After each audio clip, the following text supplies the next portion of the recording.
I'd been at Burger King for almost a year. I was 19, and honestly, the Detroit neighborhood seemed pretty chill. So, covering the closing shift didn't feel like a huge deal. It was way past midnight, long after we closed, and I was the only one left inside, mopping up. The place was dead silent, except for the music blasting in my headphones and the swish of the mop on the floor. I figured I had maybe 10 more minutes before I could lock up and head home. Suddenly, I saw some movement outside. I pulled off my headphones and took a closer look. Sure enough, someone was banging on the glass door. I walked over to see who it was. It was a guy who looked like he was in his mid-30s. His shoulder-length hair was secured in a man bun, with tresses falling out here and there. He was donning expensive-looking clothing. He had mismatched eyes and a cut on his lip that was bleeding. He was standing right outside, with his face pressed against the glass. He looked scared to death, with his eyes bugged out, and he was pounding on the door with both fists. Please let me in! Someone's chasing me! He kept looking over his shoulder, like someone would jump at him any second. I hesitated with my hand on the lock. Every part of me was yelling at me not to open it. We were closed, and I wasn't supposed to let anyone in. But the man looked genuinely terrified. He was breathing hard and sweating, and kept glancing behind him into the dark parking lot. Please! They're going to kill me! Please! I looked past him into the parking lot. Outside, it was pitch dark and empty. Against my better judgment, I unlocked the door, and the man practically fell inside. Thank you so much! He was breathing so hard he had to bend over with his hands on his knees to inhale some breath. I locked the door behind him and looked out into the parking lot. I didn't see anyone. Who's chasing you? Some guys. They tried to rob me. I ran, but they followed me here. I'll call the police. He caught my wrists, shaking his head wildly. No cops. They'll be gone soon. I just need to wait a few minutes. Please. It felt weird. Why wouldn't he want me to call the police if someone was trying to rob him? I looked at him more carefully. He wasn't sweating anymore or breathing hard. He'd calmed down, and his eyes weren't scared anymore. They were calm, as if he was assessing me and the outlet. He caught my eye, and his whole demeanor flipped. A lazy smirk tugged at his lips as he reached into his jacket. You shouldn't have opened that door. He chuckled, pulling out a knife with a long blade. My stomach dropped, and my whole body went cold. I opened and closed my mouth and took a couple of steps back, tugging my wrists out of his hold. Turn around. Walk to the back. I was so frozen, my legs felt like concrete. I said turn around! He smacked my nose with the back of his knife, making me stumble. A crack echoed in the silence as white dots danced in my vision. I clutched my broken nose, letting blood drip through my fingers. I won't tell you twice! Move! He roared. Grabbing me by the collar, he shoved me towards the back. I slowly started limping toward the back of the restaurant. My mind was racing. If I could get to the back door, I could run, but it was locked, and I'd need the keys. My keys were in my pocket. Could I get them out, unlock the door, and run before he caught me? Keep walking! I could hear his footsteps behind me. He was close. I slowly reached into my pocket and balled my keys. I kept limping, waiting for the right moment. Suddenly, a faint honk echoed from the front of the restaurant, drawing his attention. Maybe a car pulled into the deserted lot. The distraction lasted only a second, but it was the opening I needed. I hurriedly pulled out the keys as fast as I could and sprinted toward the back door, grabbing a stack of plastic chairs near the service counter and shoving them into his path. He cursed and chased after, but I didn't stop. I got to the door and fumbled with the keys. My hands were shaking so bad I could barely hold them. He was right behind me. I got the key in the lock and turned it, and the door opened. I ran out into the alley and kept running. I didn't look back as I ran to the street. There were cars with people and lights. I ran toward them, screaming for help. A car stopped and a woman got out. What's wrong? What happened? I was crying, shaking, and couldn't talk. I just pointed back at the Burger King. She called the police and stayed with me until they arrived. The police searched the restaurant, but the man had run out the front door, leaving it wide open. They searched the area, but never found him. The cops got me to the ER and they took care of the nosebleed. Luckily, it was just a tiny crack. They took my statement and told me I was lucky and that I did the right thing by running, and he probably would have killed me if I'd stayed. I quit that job the same night and never came back. I never worked a closing shift again or worked alone. I learned the hard way that not everyone who looks scared is actually scared, and not everyone asking for help actually needs it. Sometimes, the person banging on your door claiming to be in danger is the danger, and opening that door could be the last mistake you ever make.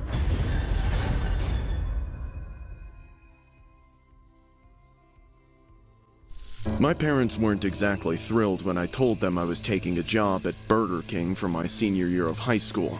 They wanted me to focus on college applications, not flipping Whoppers. But I was 17, a kid from Phoenix, Arizona, and I was itching for a taste of real independence. So, against their better judgment, I started working the evening shifts after school and weekends. It was a Friday night around 6 p.m. The restaurant was packed with families and couples everywhere. The play area was full of little kids, climbing through the tubes and going down the slides. I was manning the counter, taking orders. David, my coworker, was aiding me. The line was seriously long, and people were getting antsy to get their order ASAP. I was trying to power through when this guy caught my eye. He had on khakis, a hoodie, and a baseball cap. At first glance, he looked like just some regular guy out to chill. But what made him stand out was the way he was sitting all alone, without a food tray or a phone in sight. He was staring hard at the kids in the play area. I thought maybe he was waiting for someone, but he'd been sitting there for like 20 minutes, or maybe even longer than that. It felt wrong and made my stomach feel weird. I kept glancing over at him between orders. He never moved or looked away from the play area. Finally, I told my manager and pointed the guy out. My manager looked over and watched him for a minute before he walked over to his table. I couldn't hear their conversation, but I could see that my manager was trying to be polite, dissatisfied with the man's answers as the dude got uncomfortable and defensive. My manager came back and told me to keep an eye on him and said he'd call the cops if anything happened.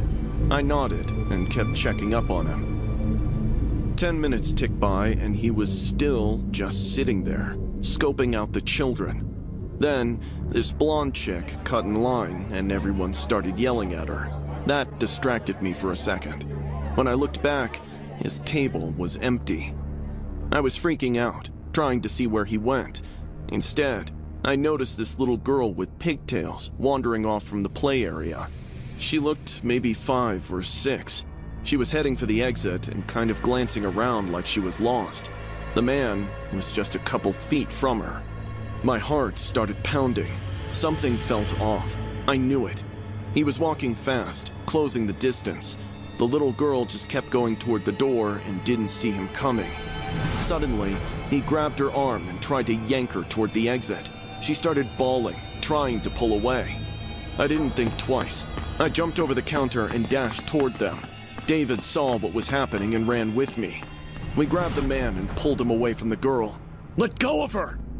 The man tried to fight and pull away, but we held him.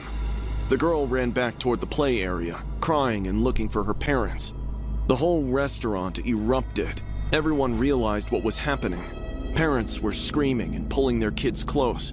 Some customers ran over to help us restrain the man. He was fighting hard, kicking and trying to break free. Get off me! You don't understand, that's my daughter! But nobody believed him. The little girl was screaming that she didn't know him. Her actual parents came running over. The mom grabbed her daughter and the dad helped us hold the man down. My manager had already called the police, and they arrived within minutes. When he was handcuffed and dragged away, he was still fighting and yelling, claiming the girl was his daughter.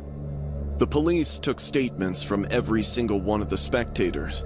My manager told them about the whole exchange he had with the guy. The little girl's parents were crying and hugging their daughter and thanking us over and over, saying we saved her life. The dad left David and I a fat tip. The mom kept sobbing. What if you hadn't seen him? What if you hadn't stopped him? I didn't know what to say because I was thinking the same thing. What if I hadn't noticed? What if I'd been too busy with customers and ignored my gut feeling? After the police left, my manager let me take a break. I went to the back and just sat there shaking. David sat down too. We talked about it for hours. The whole thing had happened so fast, maybe 2 minutes from start to finish, but it felt like hours. The restaurant slowly went back to normal, with families finishing their meals and kids going back to the play area. But I couldn't stop thinking about it. The police came back to get statements from the staff, especially me. They told us the man had attempted similar abductions at other fast food restaurants, always places with play areas and always crowded environments where he could blend in. He'd been doing it for months and counting on the chaos to slip away unnoticed before anyone realized what happened. We were the first people to actually stop him. I'm 18 now and still work at that Burger King, but I watch the play area differently now. I watch everyone who sits alone, doesn't order food, and watches the kids too closely.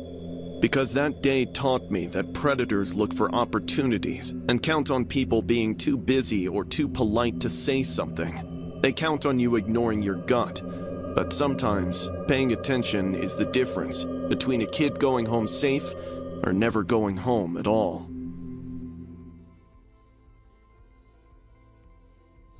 Burger King was my first real job when I was 18. I'd only been working there for about 3 months, but honestly, I dug it. I usually got the late shifts, which meant only a few cars ever rolled through. I used to use that downtime to get my homework done. It was one of such nights. I was by myself at the drive-thru window, trying to finish up while my manager was in the back doing inventory. The parking lot was nearly empty, with only a handful of cars or customers. I was chilling at the window, waiting for it to hit midnight so I could finally lock up and bounce, when this dark sedan pulled up to the speaker. "A small fries and a Coke," the dude ordered. Sure. Pull around to the window, please. When he rolled up to the window, I opened it and handed him his order. He paid, but instead of taking off like any regular customer would, he sat there in his car with the engine running, looking at me.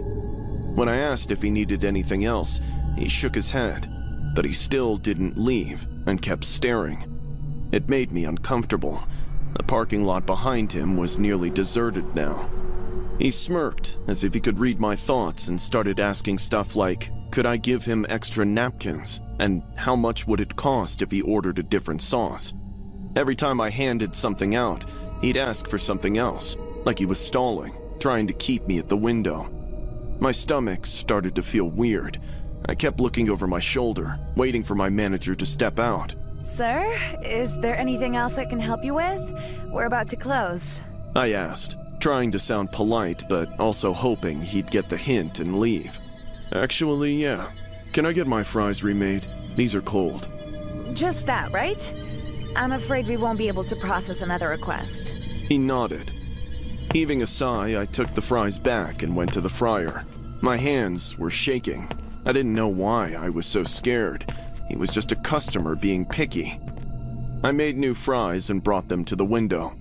Thanks. I nodded and hoped he'd finally leave. Instead, he asked for a different drink, said he really didn't like this one, and promised he wouldn't bother me further. I'd had enough. I was about to tell him to buzz off. Suddenly, loud sirens wailed in the distance.